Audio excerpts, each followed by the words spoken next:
Hello everybody. Welcome back to the channel. Here we're going to be doing another walk and talk around Puerto Vallarta, Mexico. Beautiful city here in the state of Jalisco, Mexico. Someone commented on one of my previous videos. They said I am pronouncing it wrong. They say I'm pronouncing it Jalisco when it should be pronounced Jalisco. So my apologies for that, but we are now going to pronounce it Jalisco. Maybe I was right the first time and it's actually Jalisco, but something tells me that the commenter, that he was actually right and it is pronounced Jalisco. I'm just going to have to take his word for it, and I'm going to start saying it that way from now on. Also, speaking about Airbnbs, I have a $35 off link down in the description below where you can get $35 off your first Airbnb. Highly recommend going the Airbnb route if you're going to go on vacation somewhere, just because it's so easy. It's in and out. You check in, you check out, no problem. You pay, you know your room's there, you've already paid for it, everything's all good to go. Now, this is a little bit different on the when you stay for over a month. Sometimes you got to break it up into multiple months.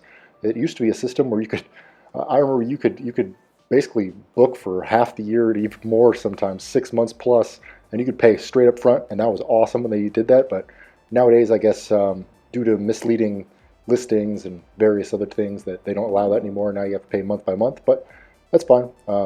Especially most of you watching this video, I'm assuming you probably only come here to Puerto Vallarta for a week or two, a weekend or two, just kind of vacation, hang around. I'm staying here for probably 3 months, if or more if I want to. There's no real time limit. I mean, basically I can't stay here over 6 months as an American, but other than that, yeah, things have been going great here. And nice, beautiful sunny day, as you can see. And then here we are at the beach. I'm just going to be splitting clips up like this. If you guys can't tell, I'm doing that already. I was watching one of the previous videos, and I noticed it was a little bit boring, just kind of watching me walking around just in one area at this one time. So I figured I'd just put a bunch of different random pictures. There's my dessert from 2 nights ago.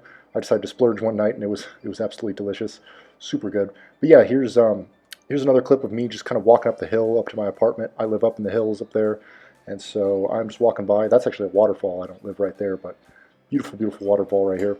But yeah, I was watching one of my old videos. I was kind of walking around. I was looking around. I was going, it's pretty boring just with one clip walking around, unless I'm in a really beautiful area. Like this is pretty beautiful, but still, you're right next to a road. I wouldn't want to watch this for, what, 20 minutes straight of just doing this. But it's good for a couple 30, 40 seconds, a minute long. So here I'm back up on my patio. Yeah, I kind of like this format, quite honestly. I like it how it just kind of flows into the next clip.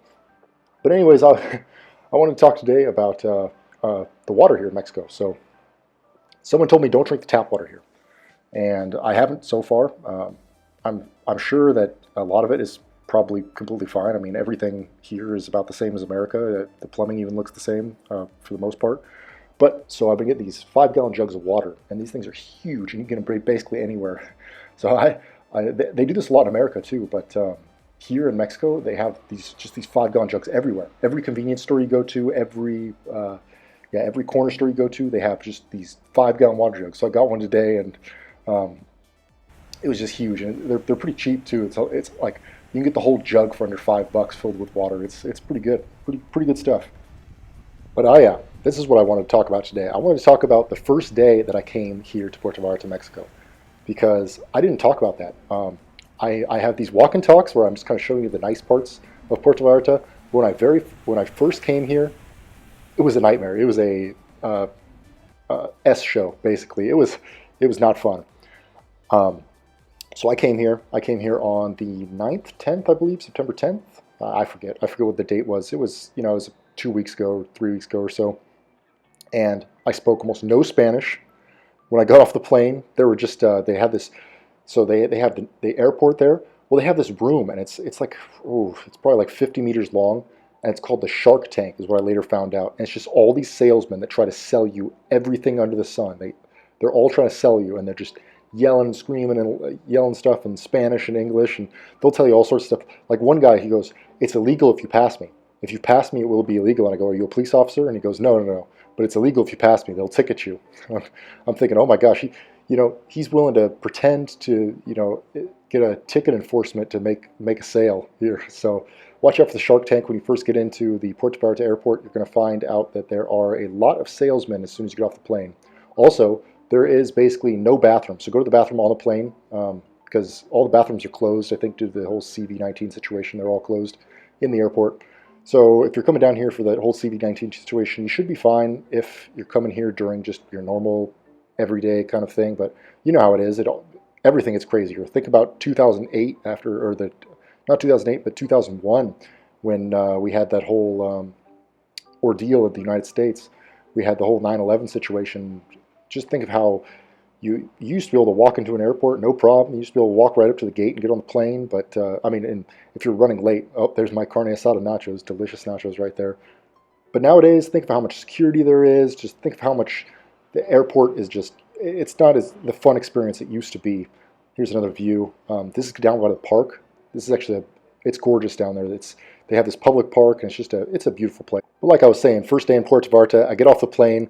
I thought I knew where my Airbnb was, but apparently I didn't. And I also found out something else, is that my cell phone does not work in Mexico. I thought it would work in Mexico. It turns out it doesn't. I thought it would use the same Verizon towers and everything that it uses in America, but I guess not. And I had no cell service. I had nothing. I had no idea where my Airbnb was, but luckily I had the address. That's all I had, was the address. And so I went to a local hospital, and I basically asked the attendant there. I go, hey, do you know where this address is? Can you help me? Ayúdame, that kind of stuff. You know, my very, very basic Spanish, because I barely spoke any Spanish. And he kind of helped me out. He kind of pointed to it on Google Maps after a long kind of language barrier, tough discussion. And so I tipped him a little bit, and I ended up, it was right next to the airport, and luckily it was really easy direction. So I walked there, and I agreed to meet at a certain time, but I got lost, so I couldn't meet her there at a certain time. And so she ended up having to go, the host ended up having to go to work. And so I kind of knocked on the door, nothing. So I went around to the other side, and her grandma was there. And so I knocked on the door, and I just kind of asked how I get into the Airbnb, and she's like, ¿Qué? Like, what? What are you talking about? No entiendo. Like, I don't understand. And so I went over, and luckily there was some little kid sitting down there, and he spoke a little bit of English. And so I was like, hey, I ordered a hotel room, an Airbnb, and I need to get into that home. And he's like, oh, cool. She's my aunt or something. He said something. And so he goes up to the house, and they have a little lockbox right there. He unlocks the lockbox and lets me right in. So pretty nice there. Yeah, obviously not worried too much about strangers. I think they know what was going on there. I think they probably had a bunch of confused Americans, since it's right next to the airport. It was a very convenient location for an Airbnb. But all it had a bed, and it had a bathroom, and there was like there wasn't even hot water half the time. The shower head was not the greatest or anything. The Airbnb I'm in right now is much better than the one I was in. So much happier here than by the airport. So that was my first day, and that was quite a shell shock. That was fun. So yeah, I ended up staying in that place for, I believe, 3 days, three or four nights. I stayed there, just kind of get the lay of the land. It was near the airport. I had no idea what the city was all about yet. I had no idea that pretty much the entire town is located on the south side in the central part of the city, and almost nothing's located near the airport. The airport's basically just that, the airport, and that's it. You still have a mile or two to go until you really get into the town, until you get to the tourist area, which is the Malecon, the Zona Romantica, that kind of the tourist areas, or you go to the Del Centro, or just the city center, where Walmart and Costco and or not Costco, but Sam's Club. I don't know if they have a Costco or not. I think they do here. I haven't been to it so far though. But I've been to Walmart. I've been to Sam's Club. They got a bunch of your bigger kind of touristy type cities. They got your, I think it's either Staples, or it's what's that other one? Not Circuit City, but oh, there's Staples. There's another red one I'm thinking of. You guys know what I'm talking about? One of those big box electronic stores. So they got Staples, they got Circuit City, and then there's another. Oh man, I got it on the tip of my tongue. But they have one of those here too, though. Not Staples, but another one with red on it. But yeah, I'm getting towards the end of this video. I'm trying to make this thing. The last one I think was like 15 minutes long, so I'm gonna try to keep them around 10 minutes, around 10 to 12 minutes. That's going to be kind of my go-to times. Let me know what you think about that. Let me know what you think about the new transition, where I'm going from video clip to video clip instead of just one straight long video clip the entire way. And yeah, if you like this video, make sure to hit that like button.